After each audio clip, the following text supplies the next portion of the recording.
Good evening, everyone, and welcome back to Unsilenced, my voice and my truth. I am your host, Michelle, but if you really know me, you know me as Chelly. I'm going to start this episode off by saying I just want to take a moment to thank you. Thank you to everyone who took the time out to listen to my trailer. It meant so much to me. Thank you to everyone who followed my podcast, shared it with someone else, sent me a message, or just encouraged me to keep going. You guys have no idea how much this means to me. I also want to thank those who gave me honest feedback. One feedback that stuck out to me from a good friend was that she told me I sounded like I was reading instead of just talking and just being my goofy, silly self. And at first I was a little embarrassed because I spent so much time trying to make everything perfect. But after thinking about it, I realized she was absolutely right. I don't have to be perfect. My podcast doesn't have to be perfect. I just need to be me. So today, I'm just going to talk to you guys.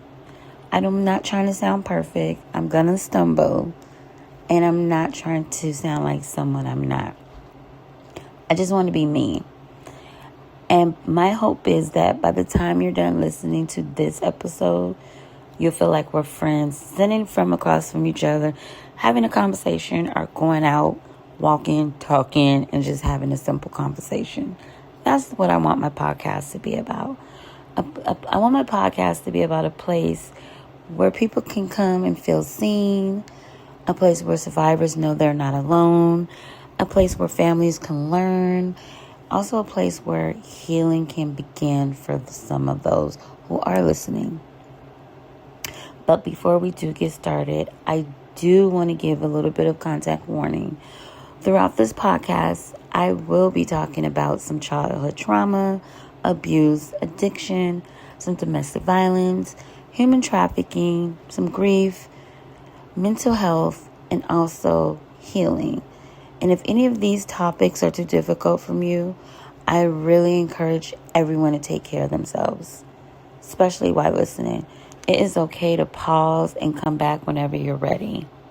So, let's get this podcast started. So, where do I begin? I did get a few questions from people that asked me why I decided to start this podcast. And this is the simple answer I have for you. Because for most of my life, I stayed silent. I carried things that I thought I would never tell another person. I carried shame that never belonged to me. I carried guilt for things that wasn't even my fault. I've always smiled when I knew I was hurting. And I always pretended everything was okay when I knew it wasn't. And after a while, pretending became so exhausting. And I had to finally realize something. My silence wasn't protecting me anymore. It was keeping me trapped. And I chose not to be trapped anymore. I wanted to be free. And maybe, just maybe, I felt like by telling my story, someone else would find the courage to tell theirs. And that's why my podcast is called Unsilenced, my voice, my truth. Because for years, other people controlled my story. They controlled my voice. They controlled how I saw myself. But not anymore. Today, you get to meet me. Not the survivor. Not the advocate. Not the woman who works with survivors. And also not the woman people think they know. Because a lot of people may think they know you when they really don't. Today, you get to meet little Chelly. Because before everything that happened, before trauma, before the heartbreak, before all the pain, I was just a little girl. So let me tell you about my story. Me, Chelly, was born June 5th, 1980. 1 minute before my mom's birthday. And yes, she pushed me out 1 minute before her birthday. She did not want to share her birthday with me. But every year, we do try to celebrate our birthdays together. And growing up, I always thought I was pretty special. I used to joke to her that I was her birthday present, even though she pushed me out 1 minute before her birthday. I'm the baby, the youngest of 2 children. My brother and I were only a year and 3 months apart. Me and him were really close. Really, really close. He just wasn't just my brother. He was my protector. He's my best friend. He's the best big brother any little sister can ask for. And sometimes, yes, he did act like my second dad. And from what I was told by my mom and my family, I wouldn't talk. I sucked my fingers with my pillow and was a hit baby. So he would talk for me. And people who know me now probably wouldn't believe that because I can't talk all day if you let me, that I was shy and wouldn't talk when I was younger.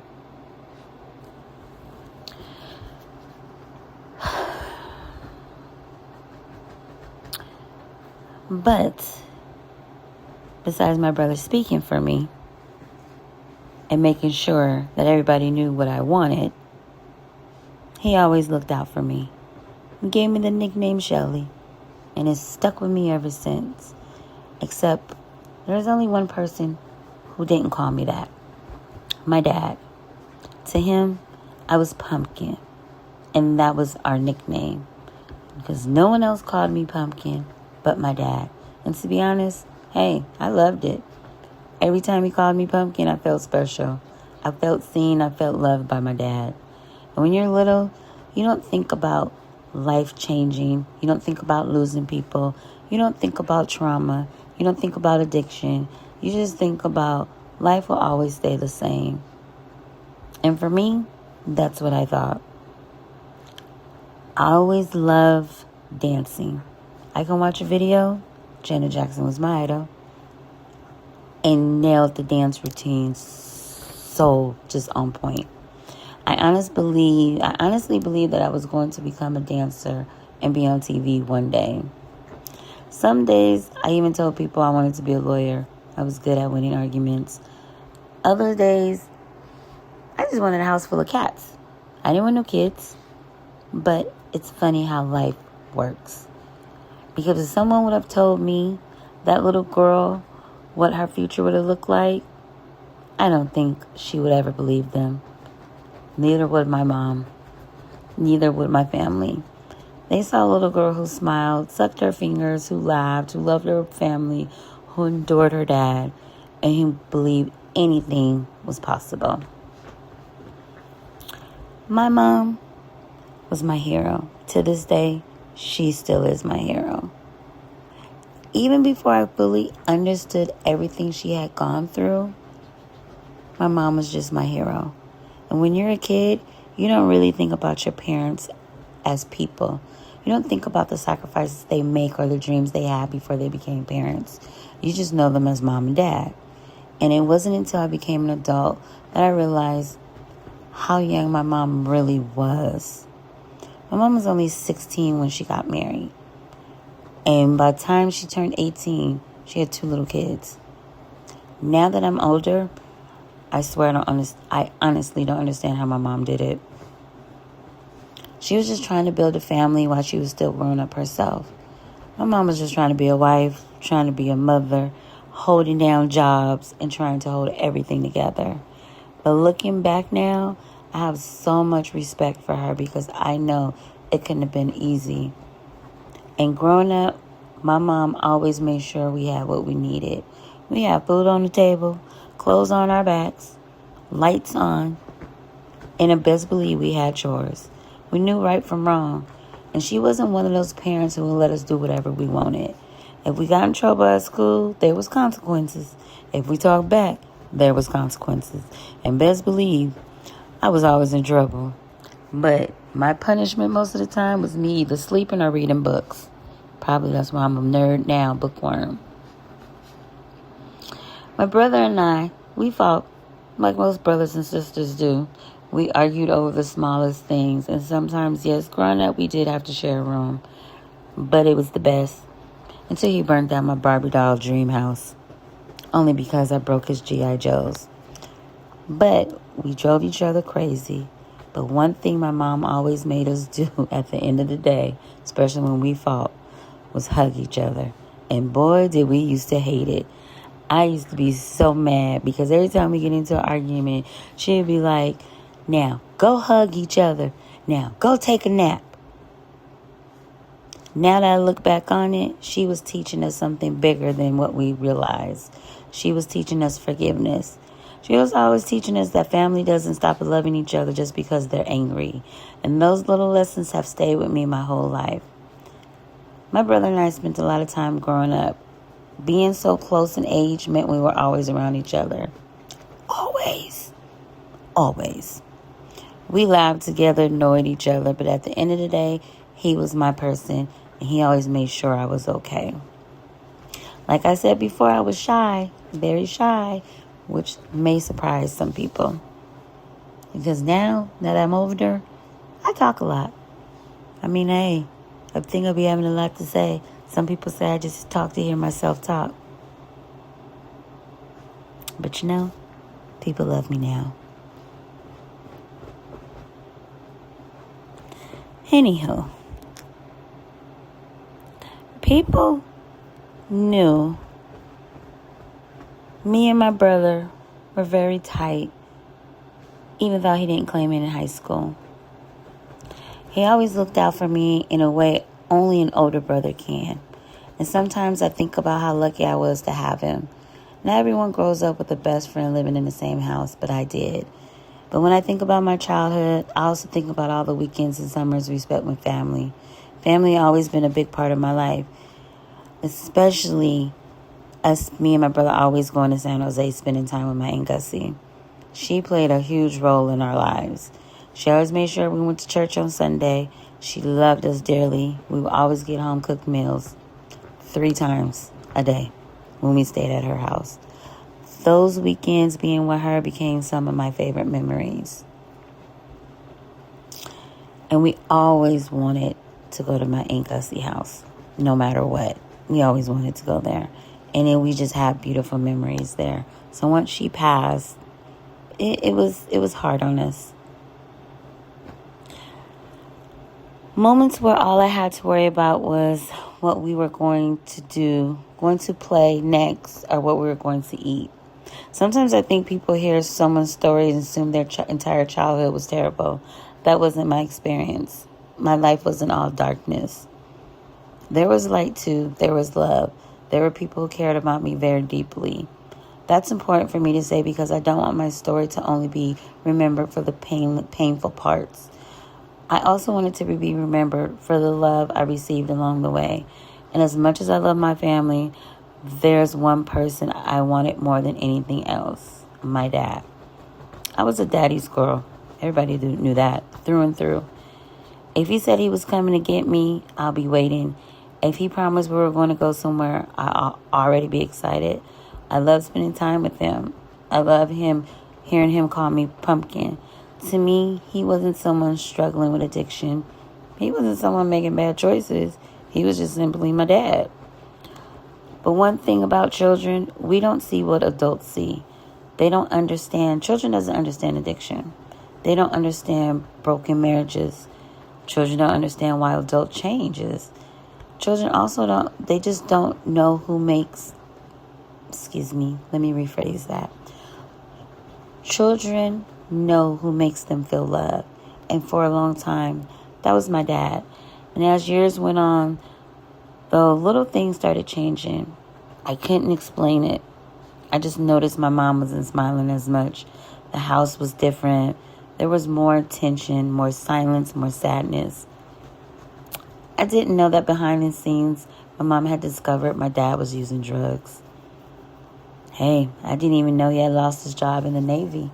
Come to find out, he had fell off a non-moving ship. I didn't know addiction was slowly taking over his life. I was too young to understand any of it. I just knew life didn't feel the same anymore. It's funny how children notice changes without understanding why they're happening. You don't need someone to explain that something is wrong. Every child can feel it. Even if the children can't put it into words. But looking back now, I realized my mom was carrying so much on her shoulders. She was basically trying to protect me and my brother while dealing with her own heartbreak. And I'm sure there were nights she cried after we went to bed. She was just trying to keep life as normal as possible for me and my brother. I'm sure at times she felt scared, but no matter what, my mom kept going. She got up every morning. She took care of us. She loved us. She fought for us. And as I got older, I realized that's what strength really looks like. It's not pretending everything is okay. It's showing up anyway. And that's what my mom did every day. It's choosing your children every single day, even when life feels like it's falling apart. And my mom did exactly that. And I didn't appreciate it then, but trust and believe I appreciate it now. The little girl I was didn't understand any of this. She just wanted her family back. She just wanted to see her mom smile. She wanted her dad to come home. She wanted life to feel normal again. But she had no idea that the next chapter of her life would change everything she thought she knew. I wish I could tell you things got better for me after that. I wish I could tell you that everything somehow worked itself out and my family became whole again. But that's not what happened. That's not the case. Life has a way of changing when you're not paying attention. And sometimes it's changed so slowly that you don't even notice it until one day you wake up realizing nothing feels the same anymore. And that's exactly what happened to me. And even though as much as my mom tried to protect us, there were some things she couldn't protect us from. My mom couldn't protect us from the choices other people made. My mom couldn't protect us from addiction. She couldn't protect us from disappointment, even though she tried. And she couldn't protect me from the heartbreak of loving someone who was slowly disappearing in front of my eyes. And I don't blame my mom. She tried her hardest to protect us, but it was just too hard for her. And even after my parents separated, I still wanted my dad. I didn't care about the arguments. I didn't care about what the adults were talking about. I'm a child. I didn't understand any of it. All I knew was that I missed him, and I wanted to spend the weekends with him. I wanted to hear my dad call me by my name. I wanted to hear him call me Pumpkin. I wanted him to pick me up and tell me everything was going to be okay. But when you're a little girl, your dad is supposed to be your superhero. He's supposed to make you feel safe. He's supposed to protect you. Your dad is supposed to be your first love. He's supposed to teach you how a man's supposed to treat you when you get older. That's what every little girl deserves. And back then, I believed that's who my dad was. I didn't know there was another side to him. I didn't know he was fighting battles that were changing him into someone I didn't recognize. And as I got older, my brother started noticing things before I did. And he didn't want to have nothing to do with my dad. We even fought over us going to our dad's house. And my brother stopped speaking to me because I continued going to my dad's house. At times, my brother told my mom he didn't want to spend the weekend at my dad's house. But I couldn't understand why. I would get upset with him, of course. I would think, why wouldn't you want to go see dad? Like, why are you not going with me? You're my brother. That's our dad. You're supposed to go. But I couldn't see what he was seeing. And I was still holding on to the picture of my dad that lived in my heart. My dad who made me feel special. My dad who called me Pumpkin. Sometimes I think that's what children do. We try to hold that image and that picture of what we know, not about what's really going on. We try to hold on to good memories because it makes things easier than accepting the truth. Looking back now, I realized my brother was trying to protect himself and me, but I wasn't ready to let go. I wasn't ready to believe my dad wasn't the man I thought he was. I think that's one of the hardest things about being a child. You don't stop loving your parents because they make mistakes. You don't stop wanting them. You don't stop hoping that they'll change. You just keep believing. You just keep waiting. You keep loving them anyway. And for me, that exactly is what I did. I waited. I hoped. I believed every promise he gave me. And even when those promises was broken, I kept believing. I can share one of the hardest memories I carried happened when I was roughly about 6 years old. It's amazing how certain memories stay with you forever. I can't remember what I ate that week. I can't even remember what I wore to school. But what I can remember that day, like it happened yesterday. My dad told me he was coming to pick me up for the weekend. Boy, did I tell you, I was so excited. I had my mama pack my little overnight bag. I probably packed way more than what I needed. You know, little kids, we do that. But I remember going outside of our apartment complex. We stayed in Redwood City on Oak Avenue. And sat at the end of the driveway with my little bag. And every car that drove by made me smile. I would think, is that my dad? But the car would keep driving. I would sit back down. A few minutes later, another car. I would stand up again. Again, it wasn't him. Time kept passing. The sun started slowly going down. My mom came outside and told me it was getting late, and she told me to come inside. But I looked at her and I said, Mom, no, my dad's coming. I believe him. Why wouldn't he come? He's my dad. Little girls believe their dads keep their promises. So I told my mom, I'll keep waiting. More cars came driving by. My mom came back out. She wrapped her arms around me. She told me it was time to come inside. I remember fighting her. I remember crying. I remember saying, what if he comes and I'm not out here? Then what? Finally, I went inside. But me being the stubborn I wasn't giving up. I sat on that floor in the living room, in front of that window, looking outside, watching every set of headlights, still believing, still hoping, and still waiting. And at some point, I ended up falling asleep right by that window. My little heart believed that maybe I'll wake up and see my dad's car pulling into the driveway. But then morning came. My dad never showed up. I don't think my dad ever realized what that night did to me. And he probably doesn't even remember it, but I do. Because that little girl spent the entire night wondering why her daddy didn't come. And for years, I thought maybe it was me. Maybe I wasn't good enough. Hell, maybe I thought maybe I wasn't important. Maybe I thought I did something wrong and he just didn't want to show up. And I blamed myself. And parents, children have a way of blaming themselves for things that were never their fault. And if there's one thing I wish I could do, it would go back and hug that little 6-year-old girl. And I'll tell her, Chelly, this isn't because you aren't lovable. This isn't because you aren't enough. Your dad addiction is not your fault. But little Chelly didn't know that. She just knew that her heart hurt. She just knew that the person she loved most had broken a promise. And she had no idea that this would be the beginning of so many moments where she questioned her own worth. Chelly had no idea that one day she would be sitting behind her microphone sharing this story with all of you. And if little Chelly could see me now, I think she'll be surprised. I think she'll be proud. Because despite everything that was still ahead, she survived. And even though she didn't know it then, she was always enough. But as I got older, I started noticing changes in myself too. I didn't understand why I was acting the way I was.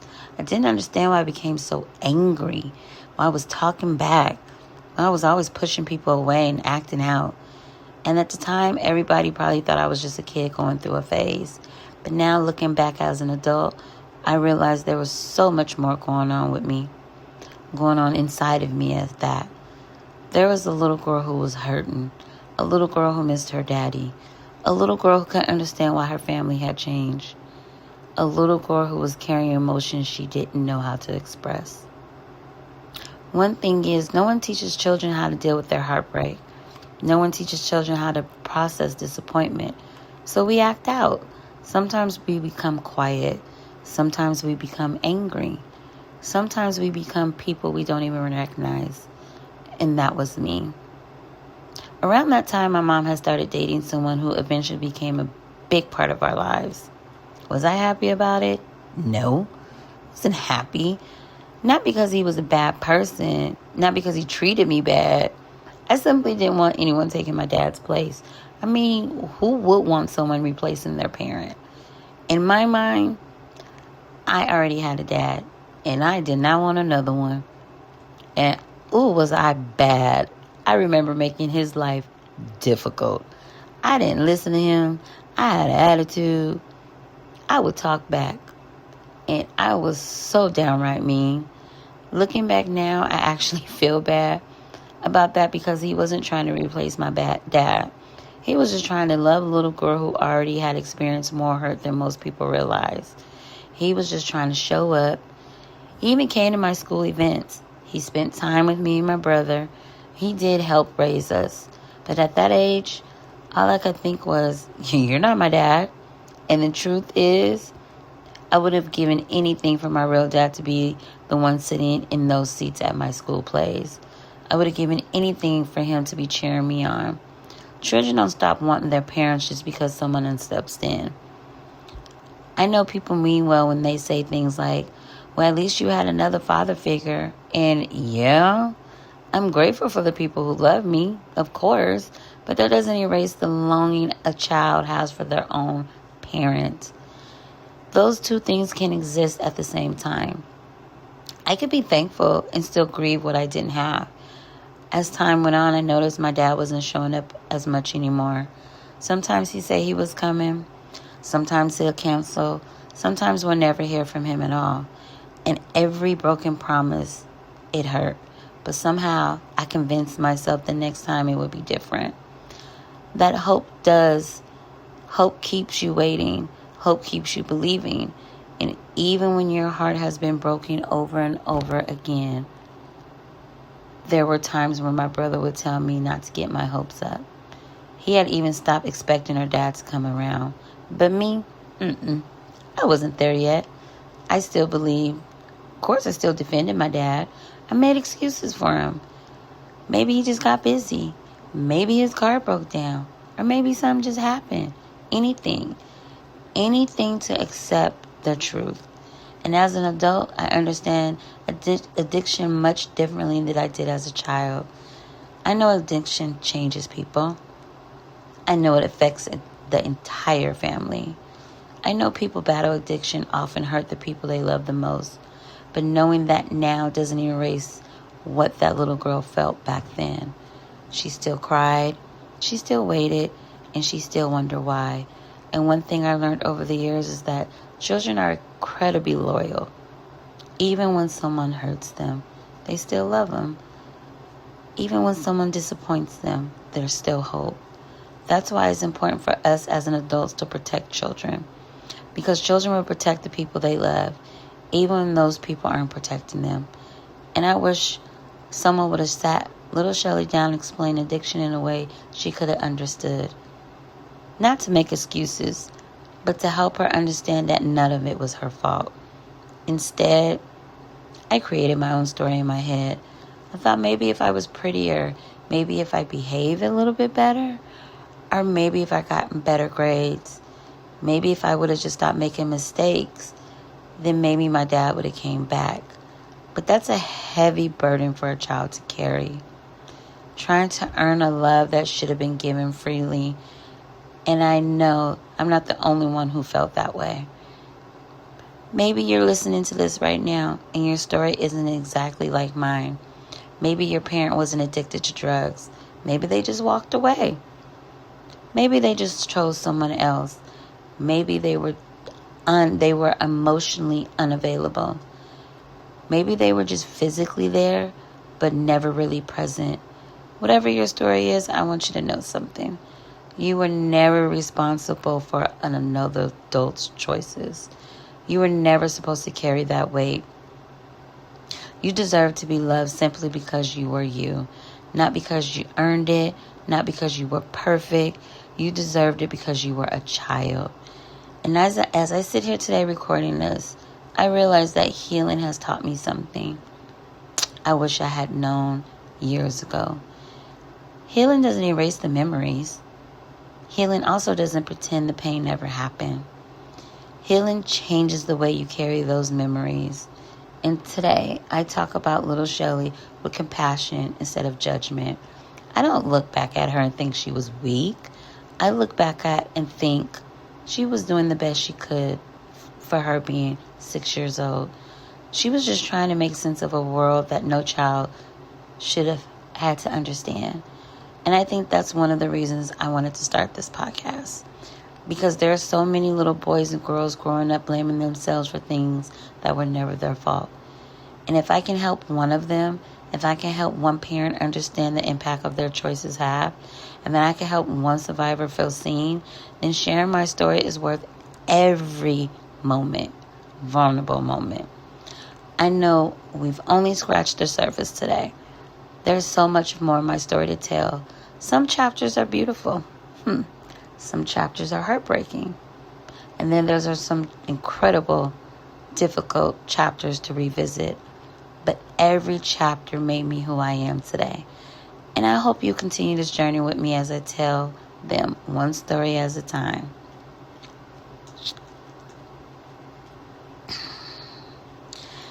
And as we come to the end of today's episode, I just want to say thank you. Thank you for spending this time with me. Thank you for listening with an open heart. More than anything, thank you for allowing me to introduce you to the little girl I used to be.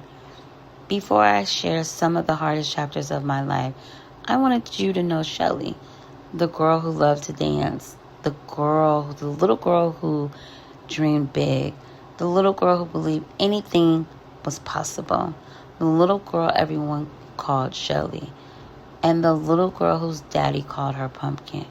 And as I look back now, I realize that little girl is still a part of me in some way. She's stronger than ever. She's more resilient than she ever could imagine. And even after everything she's been through, she's never stopped believing there was a purpose for her life. And that's one of the reasons I've created Unsilenced, my voice, my truth. This podcast is more than just my story. It's a space for honest conversation. This is a space for healing. A space where survivors, families, advocates, professionals, and anyone with a story to tell can come together and remind one another that no one has to suffer in silence. Some episodes will be about my journey. Some episodes, I'm going to be including some special guests who have their own stories, experience, and wisdoms to share. Some episodes may have simply be conversations about healing, hope, mental health, resilient, and just finding your voice after life has tried to silence it. And no matter what each episode brings, my hope is that every time you listen, you know, leaving knowing you're not alone. If today's episode touched your heart in any way, I would truly appreciate if you would follow